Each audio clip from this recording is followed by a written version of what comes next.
Together, this one promises to be even better. The single sculls final on the far side in lane number 1, the silver medalist of 4 years ago, 5 times a runner-up in a major championship, Václav Chalupa for the Czech Republic. To his right, the world champion of single sculls in 1993, gold medalist with the Canadian 8 in 92, the man to beat all season, Derek Porter for Canada. Then the man who's trying to emulate Pertti Karppinen of Finland, who won Olympic gold in 76, 80 and 84, the champion of the past 2 Olympic Games, Thomas Lange.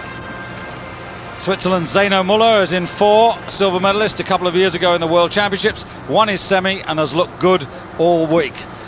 Then next to him, it's the Slovenian world champion, Iztok Čop, won the title last year in Tampere in Finland, and completing the lineup, a young man, 21 years of age, representing Norway, the junior world single sculling champion of 1993, Fredrik Bekken.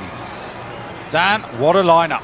What a lineup. And missing from this lineup really is last year's silver medalist, Estonia's Jüri Janson, who was on such great form last year but hasn't even made the semi-final this year. Czech Republic,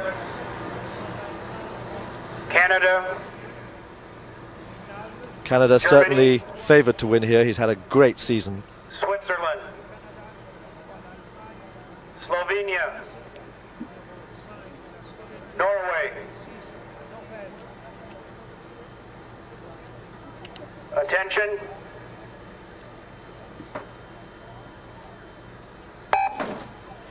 And very quickly away there, Thomas Lange.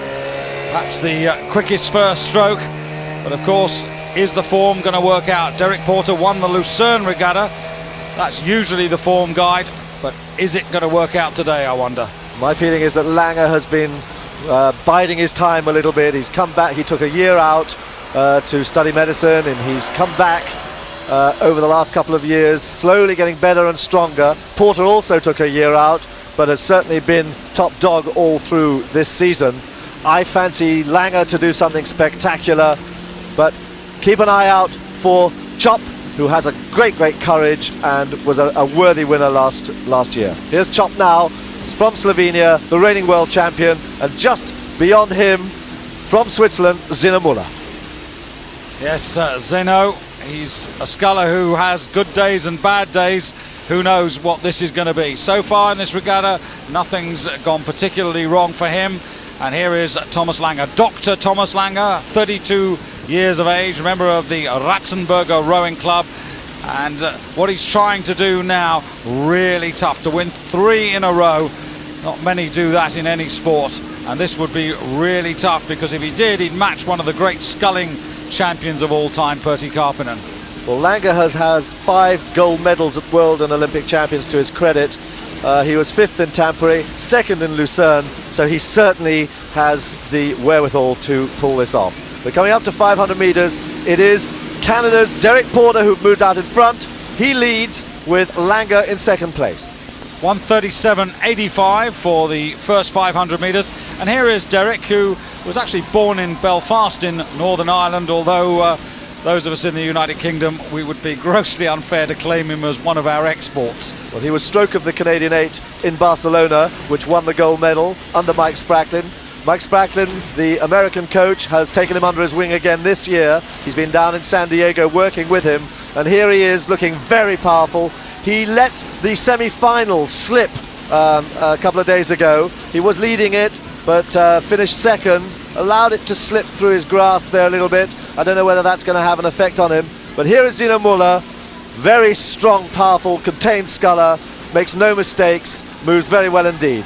Another man who likes the sunshine of California, spends quite a lot of time at Corona del Mar, and was a semi-finalist only in the last Olympic Games. Canadian in the lead, Porter.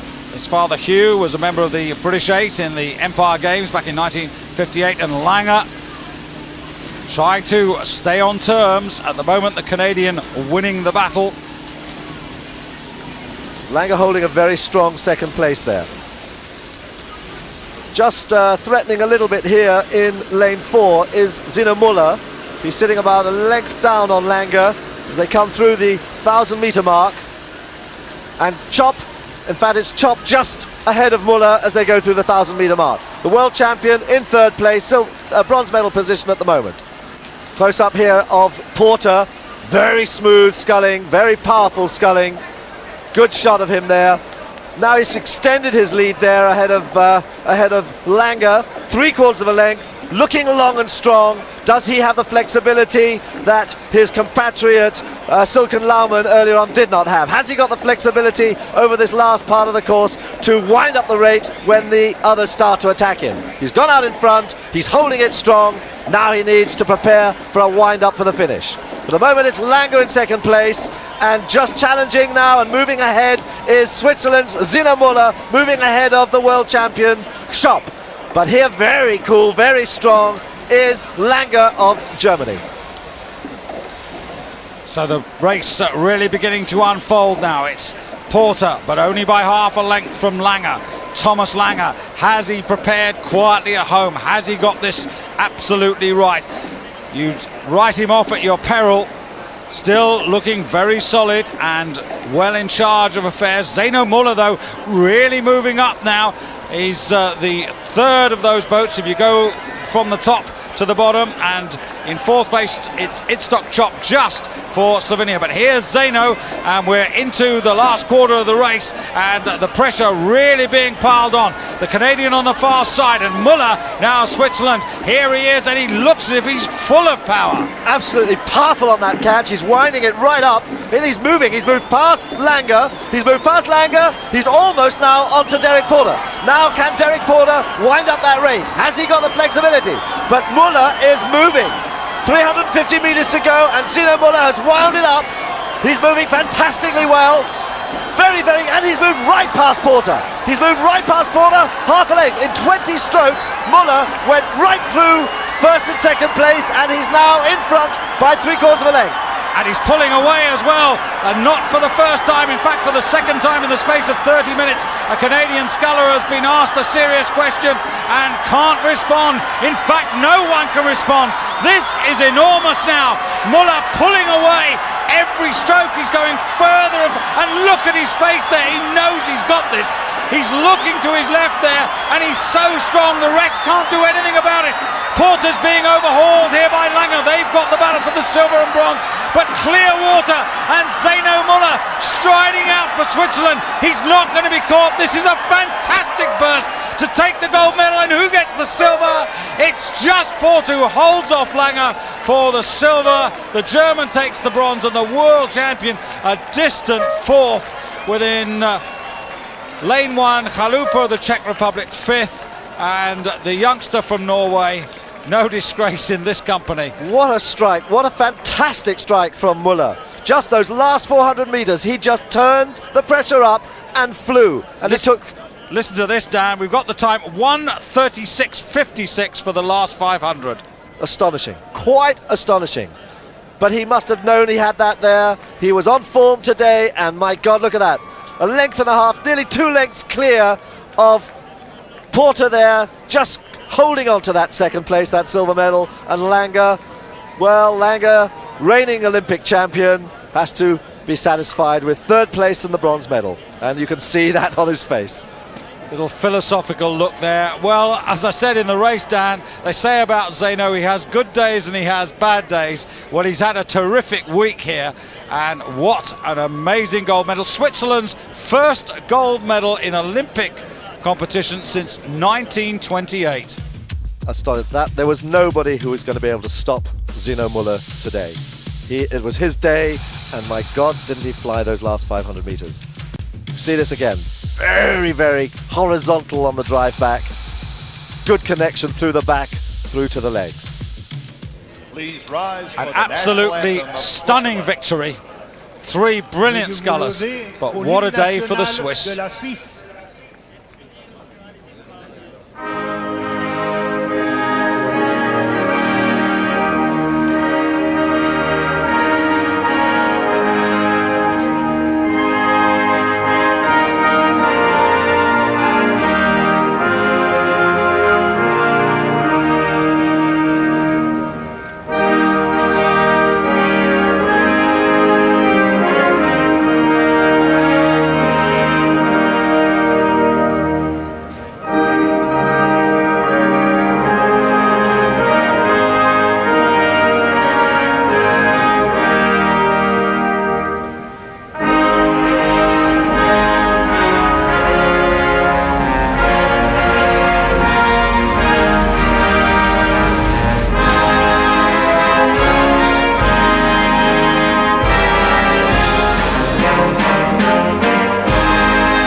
What a way to end the day. Let's hope that tomorrow's races at least match what we've seen this morning.